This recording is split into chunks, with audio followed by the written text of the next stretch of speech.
right. Welcome everybody to the first Noibu Fireside Chat.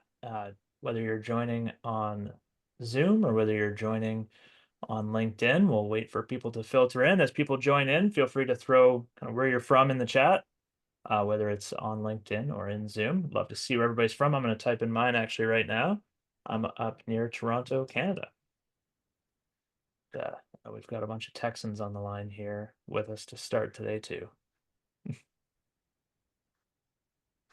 So, little housekeeping as people are joining in, because I can't really see who's joining or who's not. But as you join in, there's a chat, there is Q&A that we'll be answering at the end. You can upvote other people's questions as well. But the main topic for today is going to be all about the holiday season, how to plan for it, how to make sure you've got everything set up for your code freeze, how to really think about the holiday plan ahead of time, and what to do during that holiday plan if things are going wrong. So we'll jump into those questions here in a minute. Seeing if I can figure out how to use this app. But there, that's what I was looking for. All right, got a few people joining. There we go. Some of those folks who just joined, if you want to throw your location in the chat, be happy to connect people afterwards if we're local. All right, so why don't we just jump into it, just being cognizant of time, and then we'll get into the real meat and potatoes of it here in a minute anyway. So kick things off, I'll introduce myself and then introduce the other presenters. So I'm Dan Wardle. I run the team here at Noibu. I've only been here for a year, but really passionate about this space, consulted with them for the year before as they were building out their product that's built for this industry, e-commerce monitoring, error monitoring, proactive monitoring during the holiday season. Maybe you have to uncode freeze sometimes if stuff's going to break, and we'll talk a little bit about that. And wanted to bring on the real experts in this space. So I'll start with Catherine here on the left side of the screen. Hi, folks. Nice to meet you. My name is Catherine Hutchison. I'm from Austin, Texas, and I'm the VP of e-commerce at Alpha Broder. Awesome. And over to you, Ben. Great. I'm Ben Stendal. I am the Senior Director of Engineering for Commerce at Aura, and I am geographically located in the Central Time Zone in San Antonio, Texas. Awesome. And Mr. Ezek. Hi, everyone. My name is Matt Ezek. I've been leading and scaling digital commerce product and operations and strategy for 15 years. I've worked on the agency side, site integrator side, and most recently I was on the retailer side where I was a client of Noibu. And I'm joining you from Myrtle Beach, South Carolina. Nice to be here. Awesome. Thanks for joining. Yeah, I love this. We've got a customer, a previous customer, and someone who's joined a few of our different podcasts and speaking spots before. So welcome, everybody. So to get into things, as we think about the holiday season, some stats that really stuck out at me is, last year we actually saw a 26% increase year over year in traffic during the holiday season. But if you actually take a step back, the industry as a whole only saw a 9% increase throughout the year. So what that shows me is, again and again, the holiday season is becoming so integral to our planning cycles, to our revenue, and to our planning. We actually had a bunch of customers recently that are basically saying, hey, we need to wait until after the holiday season to know what our budgets are next year, because based on the traffic we get and the revenue we get, we have to adjust things. Because if we see, that 9% I mentioned, the industry-wide average, then we have a problem. If we see 26% again, we're in a good spot and we can figure out what to do next year with different platforms and things. But the biggest problem is, as we know, 70% of carts get abandoned, especially when you're in the web view, you're doing a lot of mobile, you're doing a lot of social media ads. The conversion just isn't there. And so monitoring that web view conversion versus mobile versus desktop and really understanding how to get the most out of this conversion rate optimization game is what's going to be key during this holiday season. Where does Noibu fit in? Well, Noibu fits in a lot of different places. So for anyone who's not aware of what Noibu does, we're monitoring all the traffic on your site and identifying problems that might be impacting their conversion rate. So we're proactively trying to find those errors for you and prioritize them based on the revenue impact they're having. So not the number of instances, especially during the holiday season. I want to know, is it actually impacting them from checking out? They might just be pushing through errors because they want the sale on Black Friday, but maybe they're not. And that's when we're going to flag that. And especially during code freeze, a lot of our customers will set up these notifications where if it's bad enough, like I think about when we launched the Tiger Woods brand Sunday Red, they had an alert that it was like if there was 20 instances at the checkout during the first hour, they were being notified. And what are those things that might need to unfreeze your code so that you can fix them during key times? And more importantly, too, is now you've got all these people calling in during the holiday trying to get support because they want to get that discount. They want to get the sale before the time's up and they're having problems. Well, now your customer support team can see that session right in Noibu, understand what problem they're having, and hopefully unblock them so they can purchase from you. So a little bit of a background of Noibu before we jump right into things. But what we're going to cover today is just that high stakes nature of the holiday season. So we'll ask a few questions about that. Then we'll dive into like, how do you prepare for it? How do you do that load testing? How do you make sure your servers are ready for it? We're doing the same thing. We see almost 50% of our traffic gets loaded on our servers during this month out of the year, which means we need to make sure our servers are ready for all those session recordings and all those errors to be filtering in. And so we've already started all of that load testing today. So we'll get into some of that and then code freeze and making sure you're not having any outages and instances during that peak season. So with that, I want to jump into a couple questions and we'll pass the mic around a little bit. First thing I think about is, based on that stat of the amount of traffic that's happening during the holiday, it doesn't have to be your current company because I'm sure you don't want to be sharing that too publicly, but in general, what percentage have you seen of annual sales happen during this key holiday season of, call it, November, Black Friday, Cyber Monday? Matt, what are you seeing in that trend over your past few roles? Yeah, I mean, I worked at a company called Pet Supermarket, which is a pet retailer, and you'd be surprised how much traffic and sales happen during that peak season. You figure that people need pet food throughout the year, and that's obviously true. But we had a lot of gifting and a lot of things going on, so about a third was happening during that time. And I've Wow. worked for fashion cosmetic retailers over the course of my career, and that's been much more. But I think it affects every retailer. There's some sort of seasonality to it. It's so interesting you mentioned that because we had another customer similar where it's like, it was like air filters or something. And I was like, everybody needs air filters for their house. Like, why would a peak season be the holidays? And it's like, well, everyone's thinking about holiday season, guests coming over, Yep. got to get your house like, and it's just stuff I never thought about. And Catherine, before we started, you mentioned like your peak season is kind of now.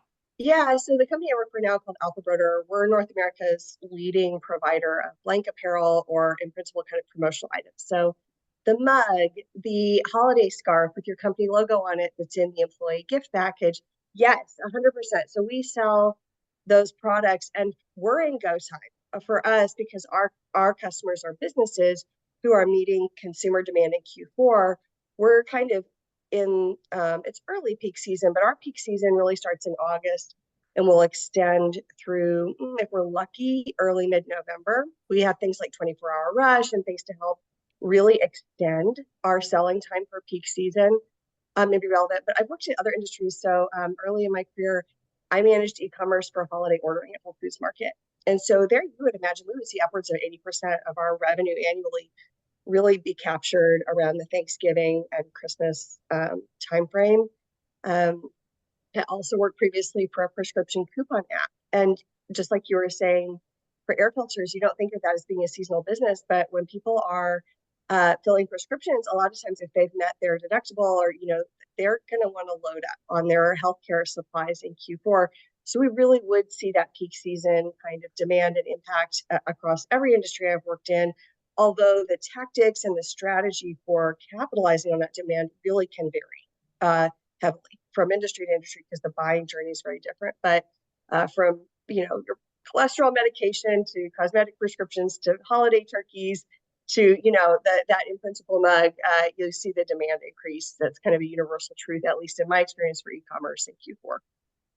And that reminds me, that was the other customer I talked to last week. It was a grocer, and it's like December now. They're not in America, so it wasn't Black Friday, but for December, it's like a quarter of their sales all year. And I'm like, how much food do people eat at Christmas? Like that is wild.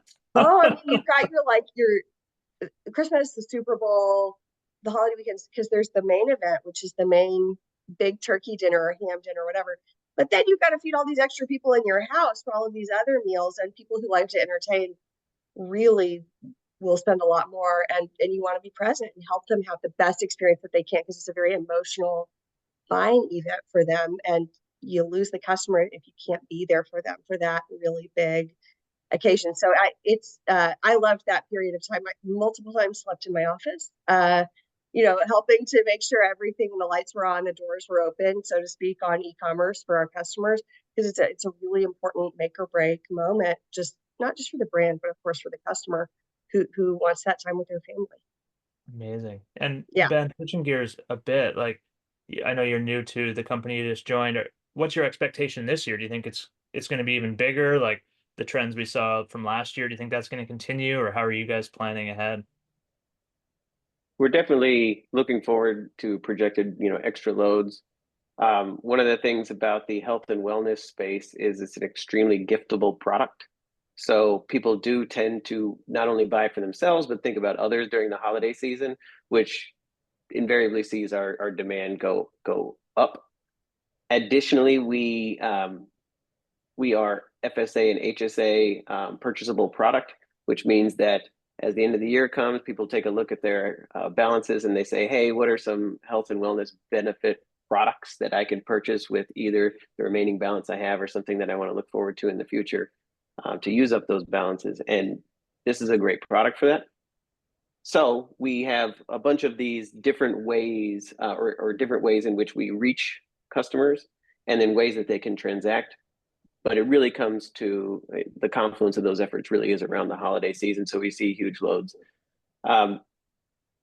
Being in the health and wellness space in the previous role as well, but just with a more heavier weighted price tag on the product also meant that the gifting season was pretty important. So unlike a lot of traditional, retailers that may manage a marketplace with a wide variety of products, ours are really focused on one or two core products that we're trying to sell.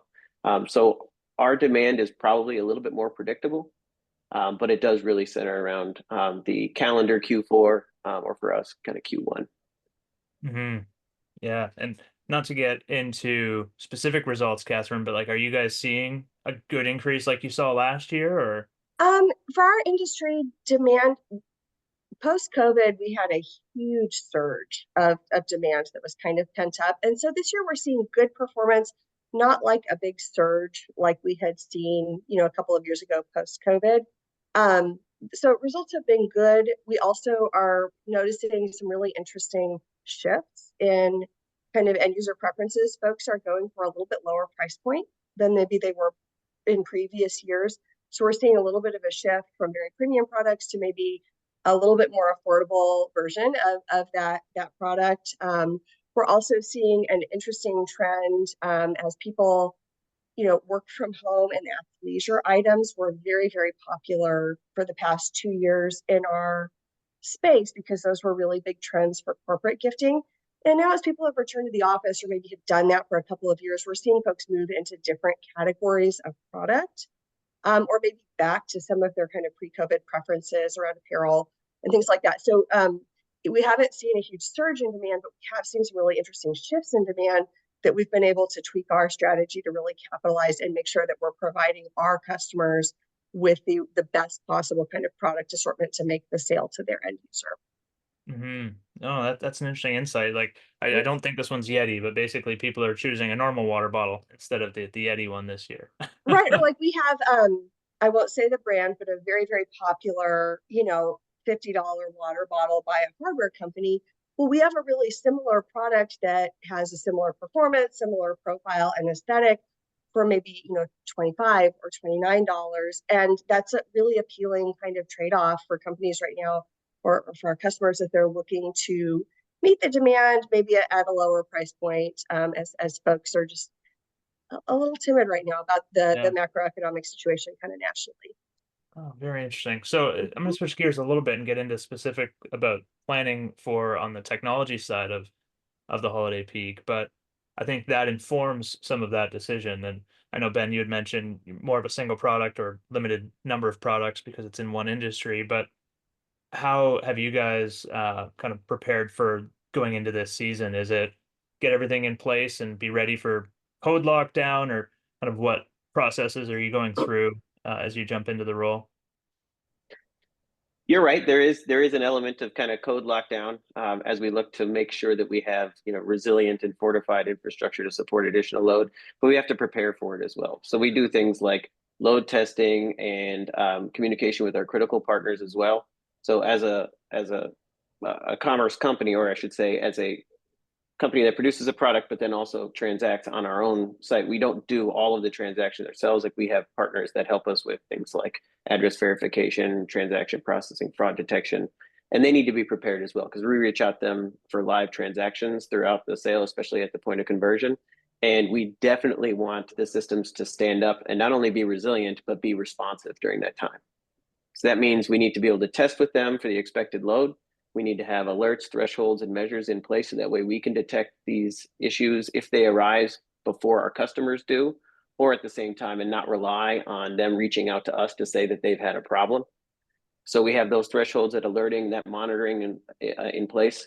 And we also want to predict a little bit of that. So we want to know our users, like, what are their critical paths? How do they traverse the funnel? Where are they coming from? What the devices that they're using? How can we respond to that and make sure that we're ready for it? And then additionally with our teams, making sure that our teams are well positioned. So as with any company, there's always like some expertise lives with certain individuals. So how do we make sure that we can spread that load of knowledge across the team, so that way they aren't carrying the backpack or the pager all the time, just in case? How do we scale that support, possibly and hopefully with tech, but with people and knowledge, where necessary? And then make sure our support channels are staffed and ready as well, because invariably, when someone does have an issue, we want to make sure that the support people are aware of what the tech is like, any changes that have been made, and then how they can escalate issues to us if necessary. That is a great point. That single point of failure, that single person who has to be online all the time. It reminds me, internally at Noibu, we only have one general counsel, so you can't really take vacation. Uh, yeah, that's an interesting one. And then on the load testing, are you using like a more of a load testing app, or are you using like synthetic monitoring to just blast a bunch of bot traffic, or how are you doing the testing? A little bit of both. So we have an internal QA team that has some standardized tools that can use, I guess, different methods to flex our services, usually using synthetics. But then additionally, here we have one-offs where we can run, I guess, predefined transactions through, as well as predefined behaviors through our paths, both critical and we'll call them just kind of toothbrush activities like browsing, just to make sure that for the expected green paths that we know, as well as then unexpected or just pure load that comes from an external team. Yeah. And Matt, I know you used to work in a lot of different areas and consulting and everything. So do you have any good scenarios that you've seen happen where the testing actually prevented a major problem, and any fun stories for the listeners out there? Yeah. You really have to take in each business individually, right? Like, I think my last business that I ran, we really started to see peak, and this is probably true for a lot of people listening today, around the Amazon Prime days. So Prime days, although they're not official yet, it's probably going to be around October 8th or 9th. So we would start to do, I would implement a soft freeze around September 1st. So we would only be working on one or two initiatives. Everything else would be frozen, and then a hard freeze on 10/1, because we knew we would start to see more of the traffic around the Amazon Prime days. Uh, and really echoing what Ben said, right? Communicating to all the stakeholders. But when you talk about fun, and I use that in air quotes, stories, there's a lot of different things that could happen when you're seeing that increased load and stress on systems.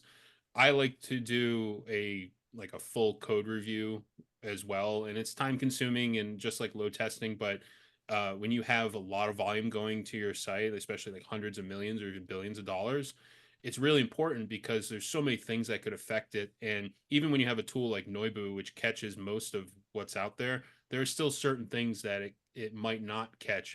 I'll give you a good example of that. I I worked with a company who had a a vendor that they used for several years that they didn't use anymore, and they took all the kind of credentials out of the back end of the site and not using it, but the code wasn't commented out. So every time the checkout would load, it would make a call to that service, and it wasn't affecting the response time really, and nobody really noticed it. But when they went through holiday, that service and that company had an outage. So when they made that call, the call coming back wasn't returning, and it basically rendered a white screen on checkout.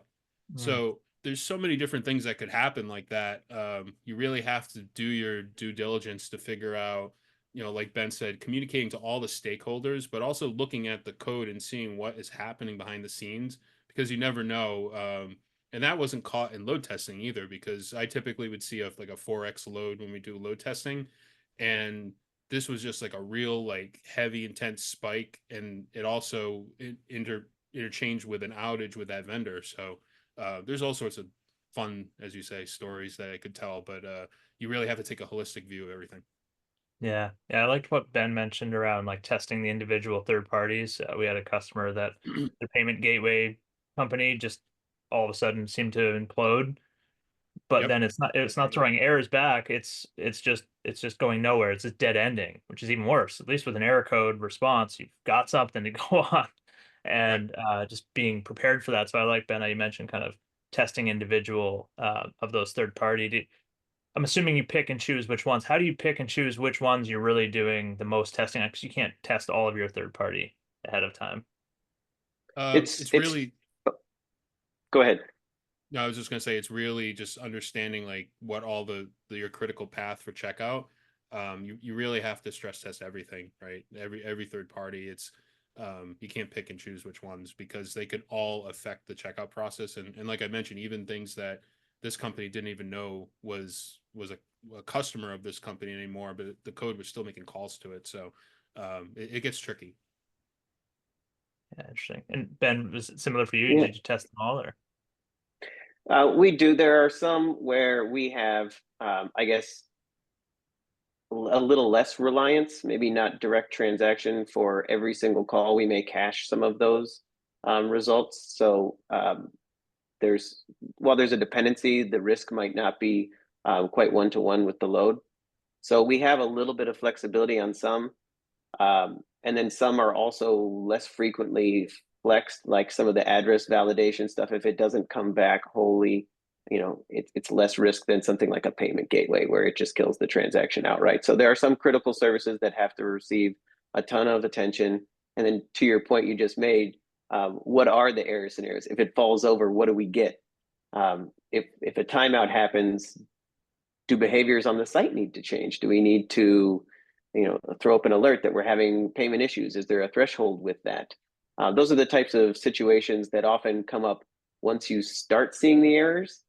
So planning ahead for that with load and or being able to kind of turn it off and see how your code responds in a sandbox environment prior to hitting production is really important, especially as we march into holiday. Mm-hmm. Yeah, we had a really interesting scan review this morning where their error codes were so descriptive it actually made sense, and it was amazing. It said like email address missing or phone number incorrect or format, like they were so precise that it's like this is making Noibu very easy to use. Like you don't even have to use the AI titles; it's showing you exactly what the problem is, which is great. So I like that point of what's returning.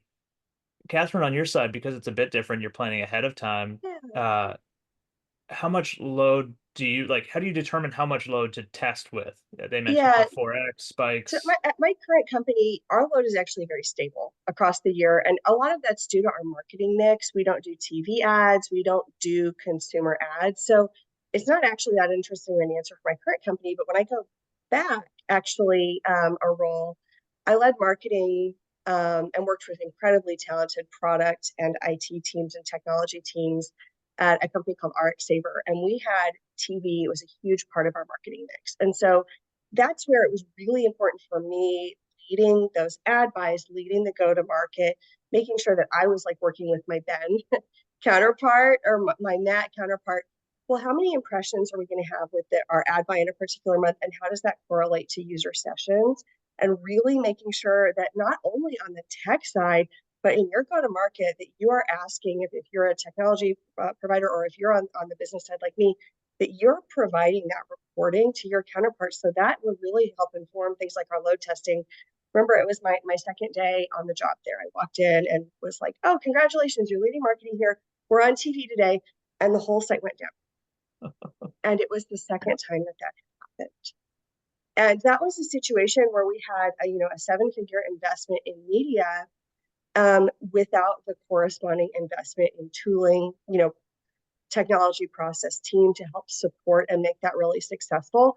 So one of the first things there was, and we had wonderful collaboration cross-functionally and from our leadership, was really aligning and making sure that we were right-sizing our media budget, our marketing plan with the other cross-functional areas that we needed to support that. And I would say that is just critically important. If you're kind of staring down the barrel of Q4 and peak season, if you're not the marketing director or the marketing VP and you haven't had the conversation with your marketing counterpart, what is your ad buy? How is your media mix different this year than last year?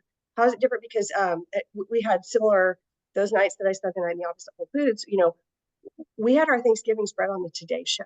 Dream earned placement. We had a wonderful PR team, and we really needed to be able to prepare and have the site experience to back that up and make sure that the site was very performant, that people could see those products even if they weren't quite ready to order yet. That particular spot was early in November.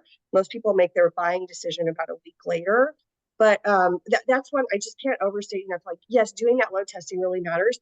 But if you, as the person making the ad buy, don't give your technology counterparts the information they need to test enough, to test the right pages, the right platforms, they will not be successful. So I just like that for me is one of the biggest takeaways and tips. And also just really being buttoned up.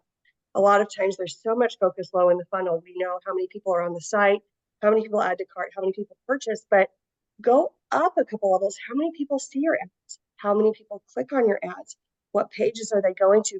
Because you really don't, in my opinion, you don't have enough information to do the type of testing we're talking about if you're not taking into account the ways that people arrive at your site and at what volume. You don't really have a complete picture without that collaboration and input from your marketing team.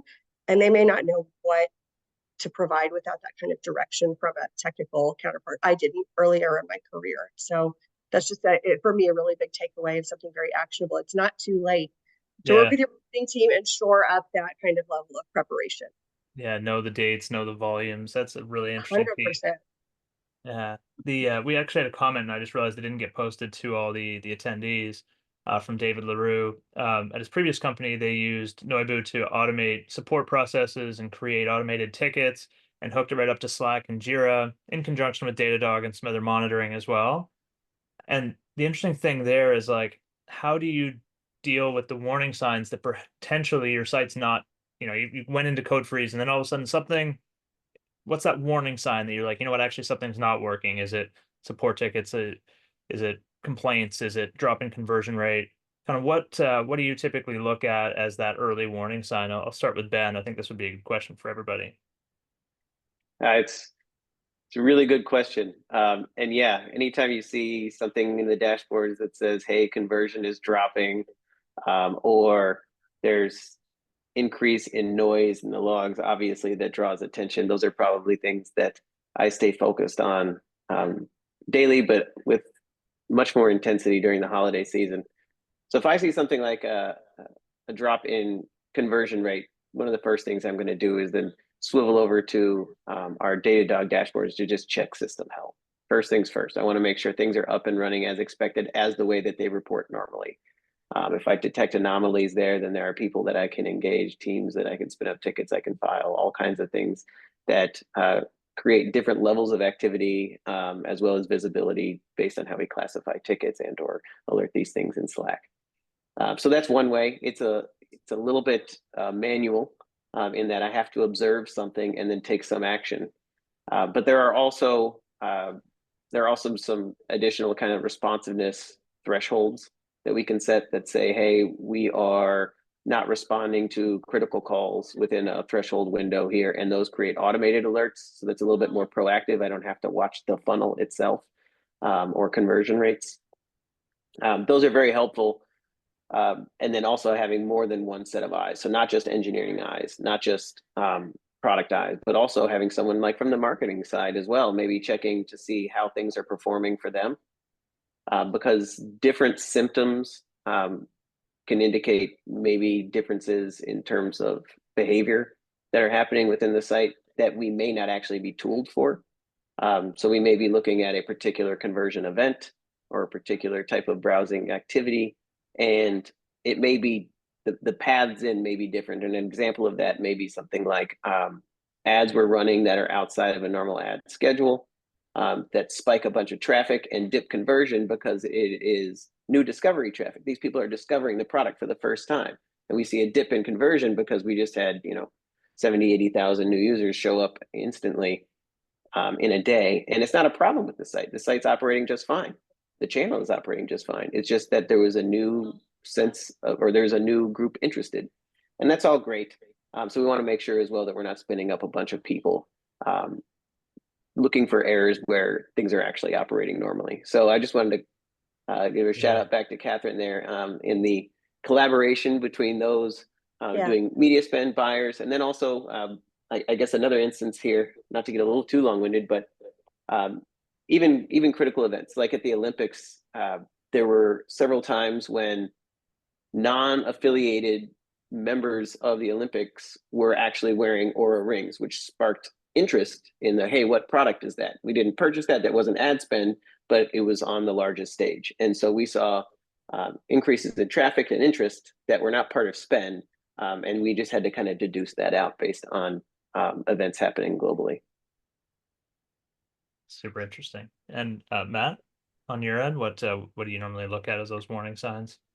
Yeah, I think like first it's important to define what warrants a hot fix during code freeze, right? So having a very clear definition with all of your stakeholders on making it as black and white as possible on what warrants a hot fix. But after you have that defined, then looking at spikes and error logs, like we usually review error logs pretty frequently. If there's a sudden increase in like 500 errors or any kind of like database connection and failures, that's an indicator. Monitoring load times and slowness, right? That's you can usually see an error coming, like a wave, if there's something like that happening. Cart abandonment, right? If there's a spike in cart abandonment, always having something that monitors that in real time, whether it's whatever it is, Datadog.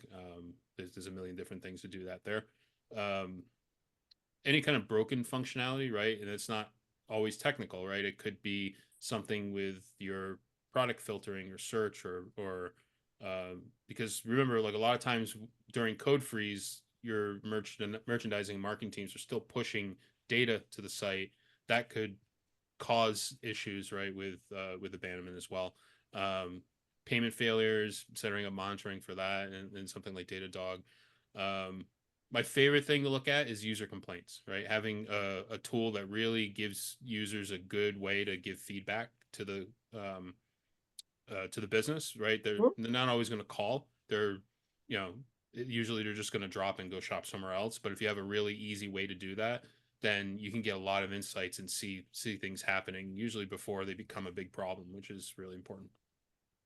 I love that. Yeah, we just opened up the integration to like Medallia and any other website survey so that it just points straight to their session. And then you can see if there was an error that impacted their session or if it was just UI based.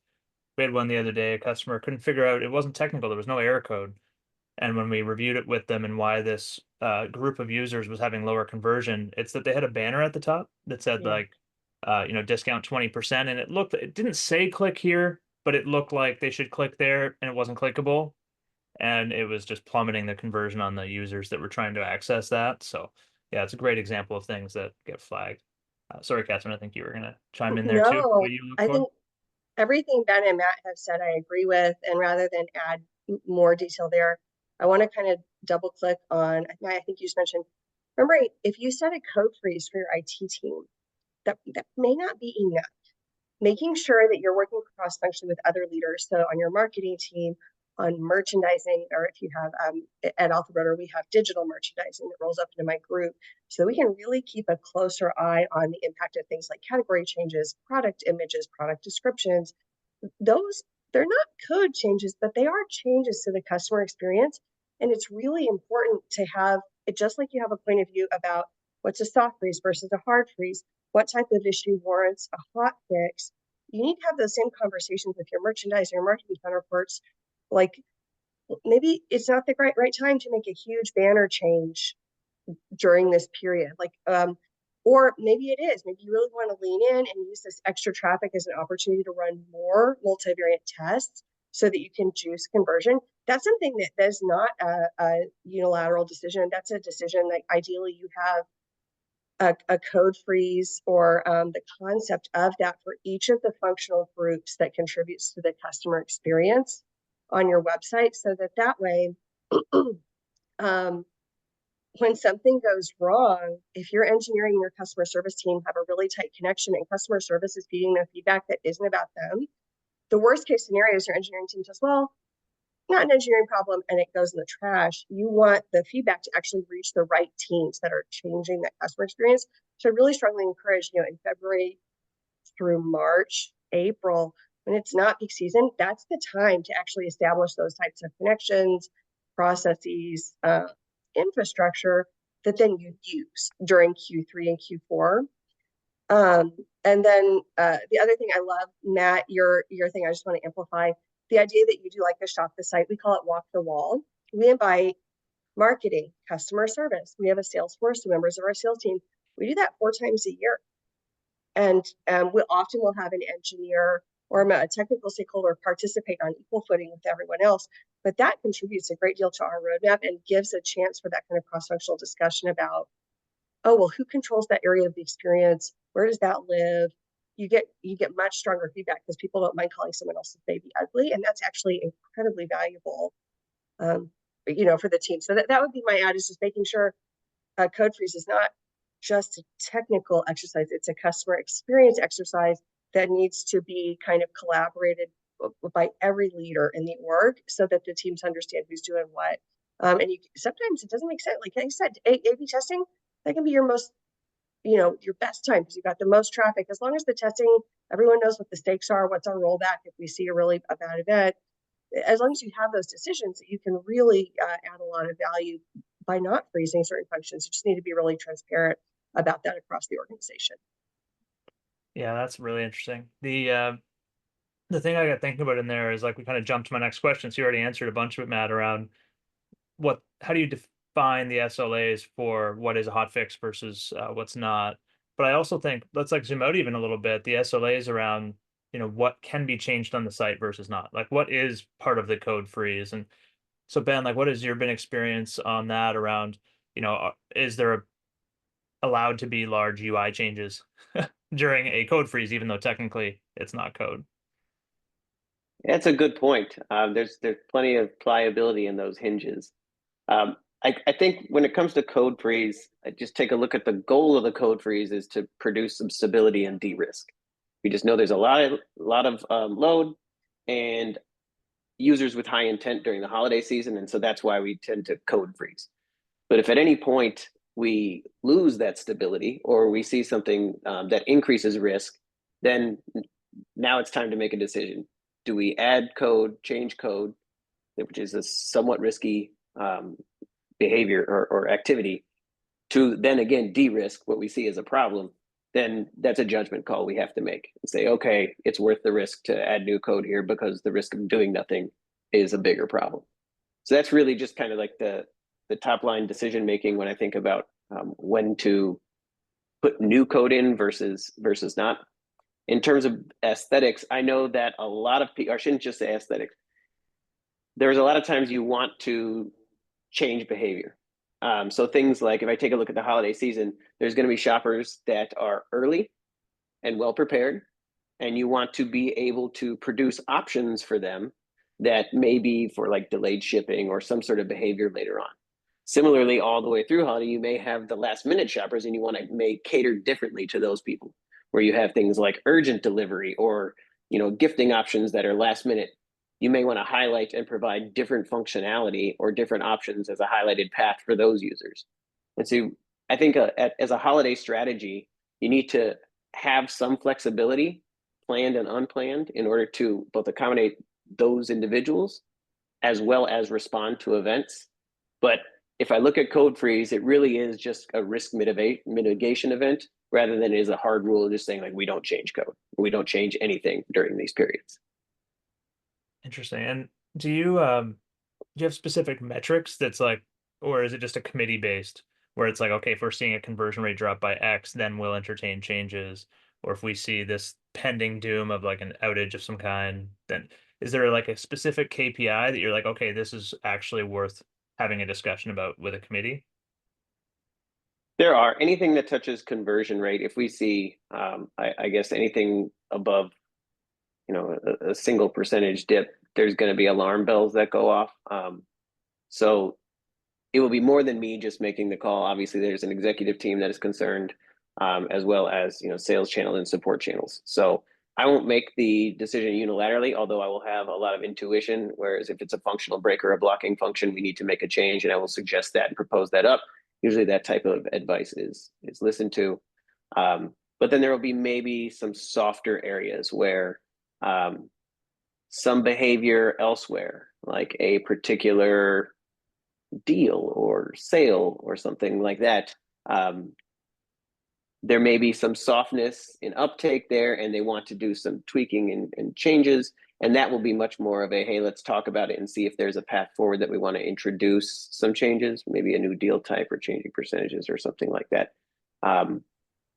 But if it's functional, I generally have a position, we'll propose a solution, and then get some alignment on that. If it's behavioral, usually there are some others that are play calling. Yeah.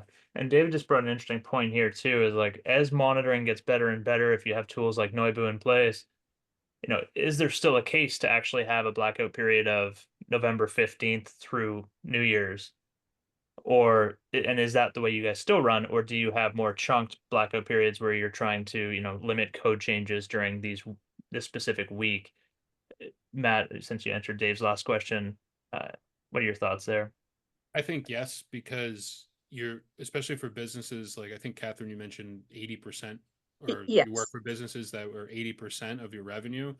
The risk that you're taking for something going wrong is so great that it's not worth the return of changing code unless you're in complete dire straits, which most businesses are not.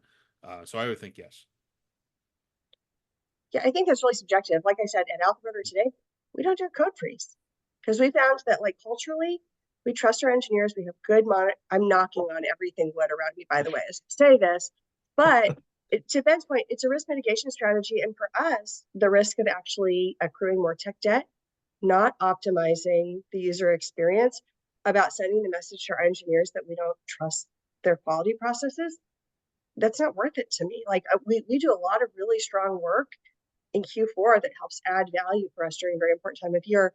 I feel very differently about that. Like I said, if 80%, if I get one shot at this, we need to have everything done before that peak traffic. And then everyone's eyes need to be focused on monitoring. And also like gleaning insights from what we learned here to apply for my roadmap for the next year. But I really do think that's a very business specific, team specific decision. I might feel like if it's my first year ever working with an engineering leader or with a lead developer who has never been through peak season at my company before, I might have a little bit different feeling than working with my principal engineer has been here for 10 years. That's a little bit different. Again, it really comes down to kind of risk calculation, and it's not a one size fits all. I also feel like it is really important, again, to make sure the holidays are not the only time. You mentioned Prime Day in July. What are the other peak season opportunities that you are using those as practice runs to socialize? So if you're having like a lot of difficulty coming to consensus about what's worth breaking a code freeze and what's not, that to me is probably a symptom that there is an opportunity to have a better ticket prioritization model in place year round that is widely understood, that has real KPIs and teeth. So like critical ticket means what versus low, and that's socialized with the executive team before you're asking them to make decisions like on Cyber Monday. So, and then also, again, making sure you're using never waste a crisis. What are the other times of year when we can do a dry run, when we can do we could practice using the skills that we need to get through peak season. And for us, like I said, Prime Day, in the grocery space, Super Bowl, Labor Day, back to school. There are many kind of ebbs and flows in demand throughout the year, and making sure that you apply the same rigor and thoughtfulness to those times leading up to Cyber Week or month can really help the whole organization be more kind of prepared and aligned during the go season. Yeah, that's a really interesting one. I'm just going to switch gears a little bit because we only have 15 minutes left, and I'm really curious to get your opinion on this. I personally find there are some brands that when they go into their holiday and they do their sale, their branding changes like drastically. And it's all about holidays and colorful and meanwhile, like that's not their brand normally. Like, how do you maintain that customer experience through and any kind of best practices there? Catherine, if you want to get started. Yeah, speaking for myself as someone who's worked on creative, Cyber Month and peak season is the chance to increase the return on investment you've made the whole past year or years on your value proposition, on your reputation. And a lot of times that comes across visually in a branding and design. So how we've approached that tactically at places I've worked. Yes, the holiday season needs to be obvious and relevant, and the customer needs to understand that this is an ad about Thanksgiving or Black Friday or the winter holidays or Hanukkah, but you need to have brand guidelines and tactically a color palette for most customers. What is the photography? What's the color look like? That is flexible enough to allow for that very kind of contextual recognition by customer, and that ties back to the core brand.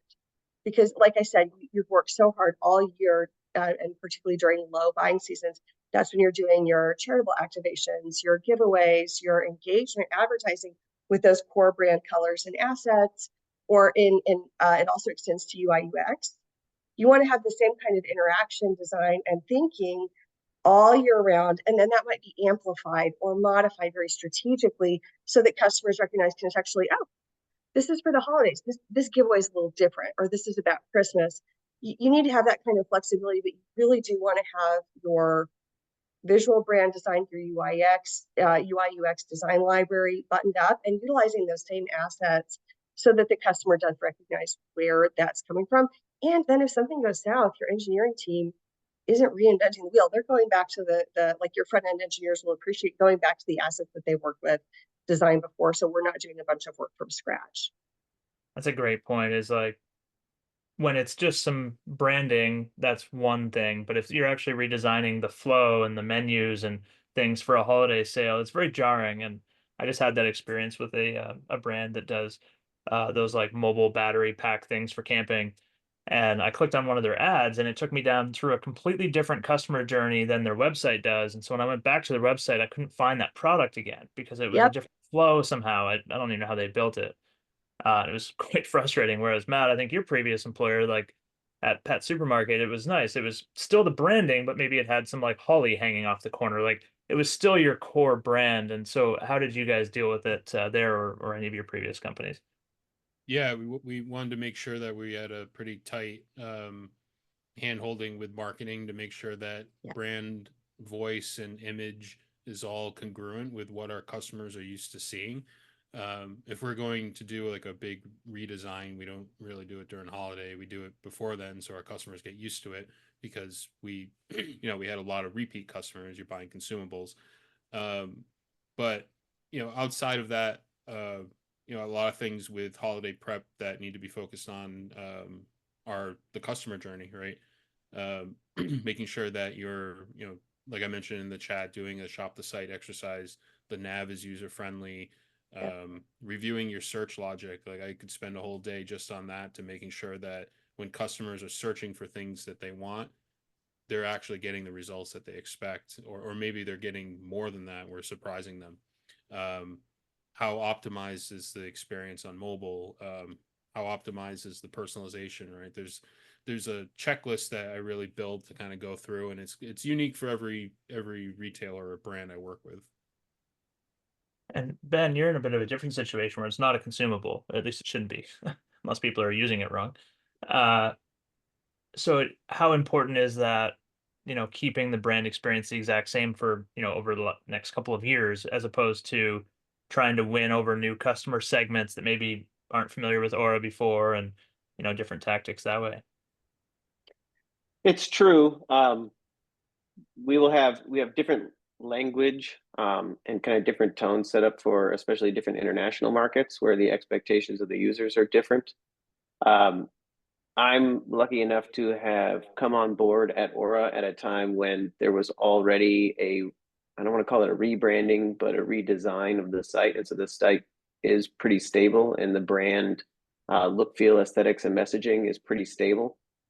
I'm sure that will be a more frequent adjustment in the future, but I like what Catherine said, being prepared for changes in aesthetic for things like seasonality is something that you can kind of tee up ahead of time. But the consistency is key, and except for those places where you want to have some urgency, like this is a holiday deal. Maybe it needs socks and a snowball, just something that reminds people that the temporary nature of it all, and really drives home the deal. That's a great point. The psychology of it, that, like, it's very clearly just for now, not just a date that people can ignore. I like that on the branding side. I will say that's like one reason I will advocate for your testing. If you have a mature and a robust testing program and a platform that allows you to use data to help make those decisions. So if you have your vanilla version of an ad, your Christmas version of an ad, and then one that's really out there, one of the benefits of utilizing a platform to run those, like banner variants, it's a very low risk A/B test. You can usually run it to a small percentage of traffic and come up with the winner very quickly. That data creates a nice feedback loop, so you're prepared with your holiday branding in advance, and you start to learn from your audience how far you can stray from that core brand. The what we're going for here is conversion. It's not like to be right or to have the right brand aesthetic. No, it's like, oh, we want to let performance kind of dictate this. And so, like, I would say that for me is something to be ready for Q4, making sure that you have a testing program that you trust, the team knows what to do, and that you're all on the same page about how you mitigate risk by maybe minimizing the percentage of audience that you run to a test as the minimum viable. Can be a really great way for your marketing team to have that feedback loop and learn where kind of the boundaries are for your customer group. And that really has varied from brand to brand and experience that I've worked on. No, I love that point. It actually was my next question, was if you do any kind of branding update for a holiday season, how do you test? How do you get customer feedback? Like, Ben, have you guys in your past ever run any kind of like what do they used to call them, when they get focus groups, get a bunch of people together and then get feedback from them, or how do you do that? Absolutely. Leveraging the focus groups is one of the best ways. And then it also depends on the campaign itself. So if it's something like a remarketing to people, existing users that you may be looking to upsell and deals, you want to make sure that you're engaging the right folks. And then how intelligent that marketing campaign is going to be and how it's received on the site. So you can use things like, UTM parameters to see where people are coming in and maybe adjust some experiences on the site that way. There are a host of different optimization and kind of A/B testing tools that allow us to try out a couple of variants. If we maybe aren't targeting such a specific demographic, or I should say demographic, a specific audience like people that already have the product. But we may be able to segment differently, something like mobile in this region, we want to show them this variant and see what the uptake is here or the response is. So I really like the tooling that allows us to use real audience as much as possible, but focus groups are also, invaluable if you can get access to those customers, especially an engaged focus group. It's really invaluable. Access to the users is king. Yeah, love that. Perfect. All right. Well, we're running out of time here, but Matt, maybe one last question on your end. That personalization piece, Ben, it's pretty clear, obviously, if you're a current user of the Aura Ring, you want to have a very different message. But at your previous companies, when it's more of a consumable product that you could be classified as a customer, but maybe you've only bought some dog food, not large volumes, how did you think about segmenting your users and doing that kind of testing? So we would, first have to look at the different types of customers that we had. Like we sold to pretty much every kind of pet parent, but mainly it was dogs and cats. So sometimes that was different though. Like for example, like I'm a good example of that. I have dogs and cats. So we use a combination of AI tools, and we had to teach the tool by giving it data what a cat is, and a cat needs a litter box and litter attractant and such. So we had to test to make sure that segmentation was working, and we used A/B testing. We also really started to dig into user sentiment testing, so just getting feedback from customers, whether it's from the call center or social media or the tool itself that can allow the customer to give us that information, and we can hear if there's complaints of like, you know, whatever the case may be. But generally we would go through and just walk through the entire user journey and have different situations that we would test. Like I'm a pet parent that has 2 dogs, and one is a senior and one is a puppy, or I'm a pet parent that has a cat and a dog, right? And then seeing how the different tools that we had would handle those situations and really make sure we stress tested them before going into a peak load situation. Yeah. And maybe I'm just a dog person, but I think you give your dog more Christmas presents than you do your cat. You'd be surprised. Be surprised. And there's people who, you know, had like iguanas, and they'd be buying iguana Christmas costumes. And never underestimate a pet parent's love for their pets. Amazing. Yeah.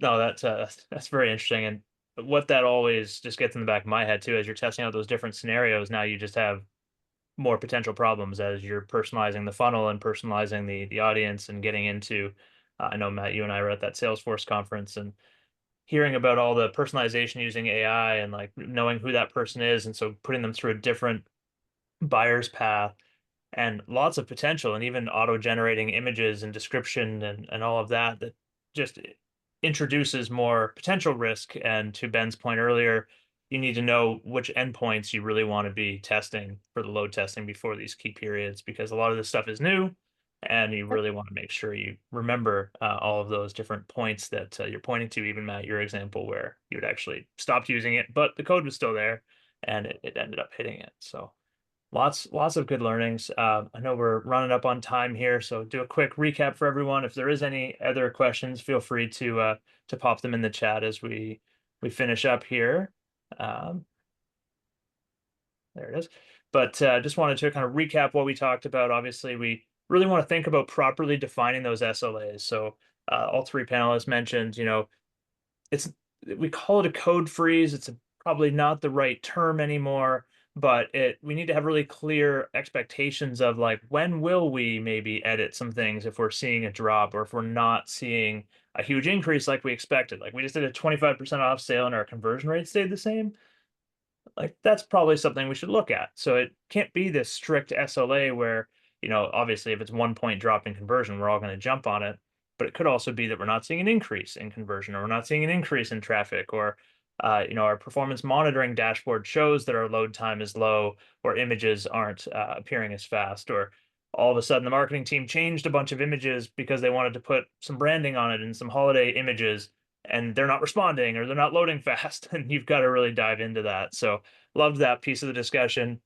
The load testing piece was super interesting to me. I definitely went into this thinking you load test the key pieces that we all would think about: the payment gateway, the search functionality, like your biggest integrators.